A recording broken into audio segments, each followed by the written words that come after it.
Allez, là ça enregistre.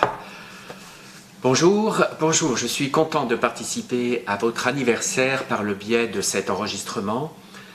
Content de fêter avec vous vos 20 ans, chers amis d'Art et Fiction. Alors, vu d'ici, c'est un peu comique, rendez-vous compte. Sachez que j'ai eu la chance d'être invité aux cérémonies officielles de vos 120 ans, qui se sont déroulées avec faste il y a quelques jours à Lausanne, au tout nouveau palais de Beaulieu, sous le haut patronage de Bertille Dolores Rothe, arrière-petite-fille de Bertram Rothe, votre contemporain. Alors, vous connaissez bien entendu Bertram Rothe pour avoir notamment édité en 2005 le catalogue de sa fabuleuse collection, catalogue que voici. Je mets des gants blancs parce que c'est en papier, c'est extrêmement fragile. Donc la collection de Bertram Rothe dans la collection Documents dirigée par Stéphane Fretz et Christian Pellet, les héros fondateurs de l'épopée éditoriale qu'est Art et Fiction. Alors, ce livre est aujourd'hui la principale source d'information sur Bertram Rothe, cet homme mystérieux qui a réuni au début du XXIe siècle une collection de tableaux exceptionnels, dont un lot important a été légué au musée d'art et de communication de Lausanne, le fameux Artcom, en 2035. Alors, je voudrais profiter de ce petit message d'amitié pour faire ici un addenda à ce catalogue, non pas pour y décrire les nombreuses œuvres qui sont entrées dans la collection Rothe après la parution de ce livre en 2005, mais pour mettre à jour, à mon jour à moi, c'est-à-dire en novembre 2120, quelques fiches remarquables. Par exemple, Stéphane Fretz, portrait de F, 1996, huile sur toile, 103 par 194 cm. Alors cette toile a été vendue à un collectionneur anonyme lors de la dispersion de la collection en 2035. Ensuite, on perd sa trace. Et c'est en 2084 qu'elle est retrouvée par hasard par la conservatrice en chef du musée Picasso de Paris, Isa Larouge, sur eBay 6, dans un lot comprenant des objets hétéroclites ayant appartenu à Lucien Mosset-Hirschhorn, le célèbre champion de patinage artistique. Présentée dans la fameuse exposition Jacqueline aux mains croisées en 2087, elle est acquise en 1998 par la Tate hypermoderne de Londres. Un beau parcours. Alors, Pascal Favre, portrait 1 et 2, 2004, sur la commode portrait 1 laser print, 18 par 14 cm, au mur, portrait 2, encre de Chine et aquarelle sur papier, 184 par 116 cm. Alors ces œuvres de Pascal Favre ont toutes deux un destin exceptionnel et des trajectoires quasi opposées. La première, portrait 1, fut offerte peu de temps après la publication du livre jaune par Bertram Rothe à Louise-Émilie Stroffe, la célèbre soprano suisse, avec qui il partageait, outre une relation secrète, la passion de l'art. Quant à la fin de sa vie, couverte de dettes, Stroffe vendit aux enchères sa collection d'objets d'art pour tenter de sauver sa villa de Morges en 2043. L'œuvre passa aux mains d'un consortium financier genevois. En 1957, celui-ci fut emporté par la terrible crise des nets vendeurs helvètes et ses biens mobiliers furent confisqués.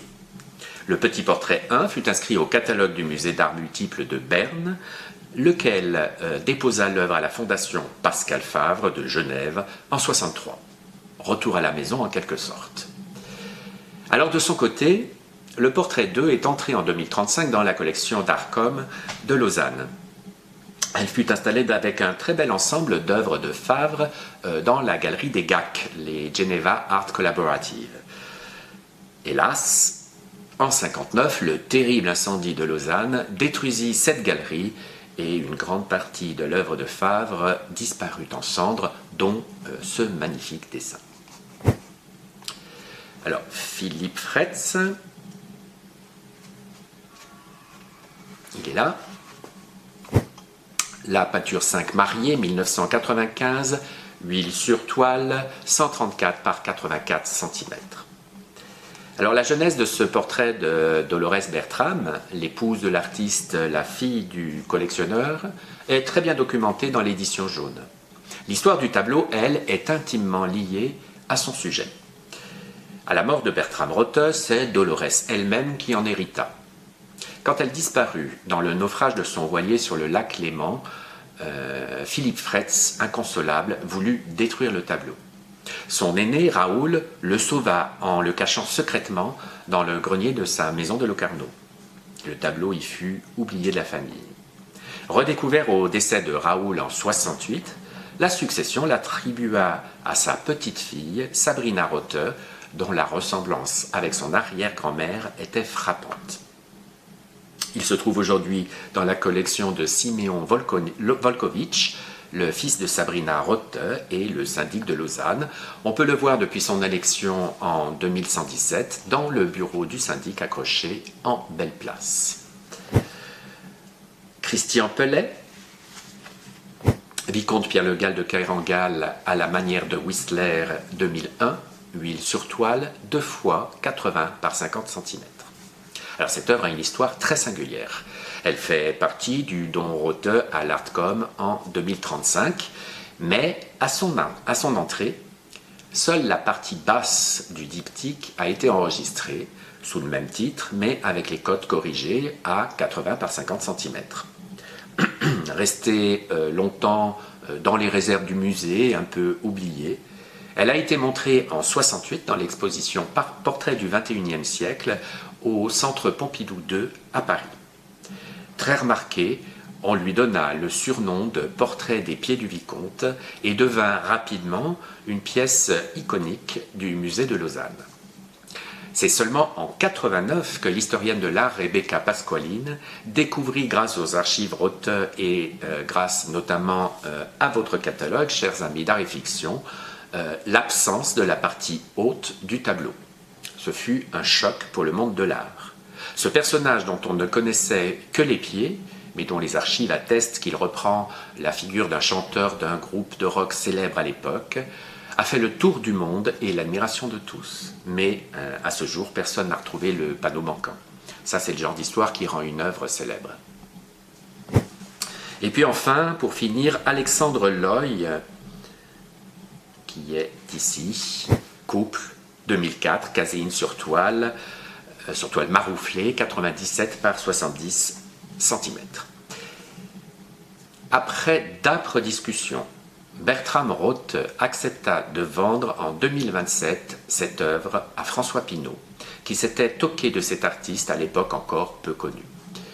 C'est lui qui organisa la grande rétrospective de son œuvre à la Bourse de commerce à Paris en 2031 et qui contribua à la renommée internationale de l'œil. C'est un peu grâce à Pinault qu'il est devenu l'artiste majeur du XXIe siècle. Le vélo a été utilisé pendant des années par Dolores pour aller au marché. Avec l'accord du collectionneur, John Armleder utilisa la chaise et la nappe bleue dans une de ses œuvres, et j'aime à imaginer que la salade et la courge ont été mangées par Bertram Rotte lui-même. Voilà, chers amis d'art et fiction, quelques petites notes qui complètent humblement ce livre important que vous avez édité en 2005. Important pour l'art et les connaissances qu'il offre sur Bertram Rotte, mais aussi sur les artistes de sa collection, mais important aussi dans votre propre histoire d'éditeur, car il montre à quel point vous avez su, et ceci dès le début de votre aventure éditoriale, non seulement repérer des sujets, des personnes, des moments, des récits qui révèlent une époque et une pensée, mais vous avez su aussi leur donner forme, et leur donner forme, c'est leur donner vie. Alors, bon anniversaire, je vous embrasse, kiss.